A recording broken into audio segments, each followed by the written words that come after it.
नाज़राणीपुर जे town committee में गंदगी खणंदड़ machinery इंतजामिया जी बेध्यानी सबब तबाह थी वयूं आहिनि। वधीक तफ़सील ॿुधाए रहियो आहे ग़ुलाम शबीर जोणे जो।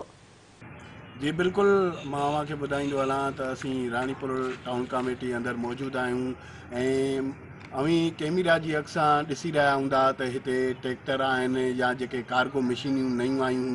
उहे हितां जे मुख़्तलिफ़ इलाइक़नि मां गंद ढोए ऐं ॿाहिरि जेको आहे गंद किचिरो फिटी करण लाइ घुराई वयूं ट्रैक्टर ट्रालियूं ऐं हितां जी इंतिज़ामिया जी लापरवाही सबबि जेके हितां जा ट्रैक्टर आहिनि या जेके जेके इहे मोटरसाइकिलियूं आहिनि उहे ख़राबु लॻियूं बीठियूं आहिनि हिकु जॻह ते। वॾे ई अफ़सोस सां थो चवणो पए त हर महीने टाउन मां बजे ते इन्हनि मशीनरियुनि जी जेको आहे कढी वेंदी आहे ऐं ॿिए पासे मां तव्हांखे ॿुधाईंदो हलां त हिते जेके हिननि जा ड्राइवर आहिनि कार्गो जा या ट्रैक्टरनि जा ड्राइवर आहिनि उहे घर वेठे पघार था कनि ऐं हितां जे शहरनि ऐं रहवासियुनि वसवारनि ऐं सिंध गवर्नमेंट खां पुरज़ोर अपील कई आहे त हिननि खे जेको आहे जल्द खां जल्द मरामत कराए वञे ऐं हिननि खे हलायो वञे त जीअं जेके गंद किचिरो थिए थो मुख़्तलिफ़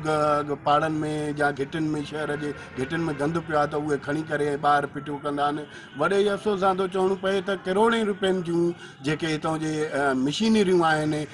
इंतिज़ामिया जी लापरवाही सबबि केतिरे ई अरसे खां उहे हिकु जॻह ते बीठियूं आहिनि जेके जंहिंमां जेको आहे इहो साफ़ ज़ाहिर थो थिए त अवाम सां इहो सिधो सो धोखो कयो पियो वञे ऐं अवाम खे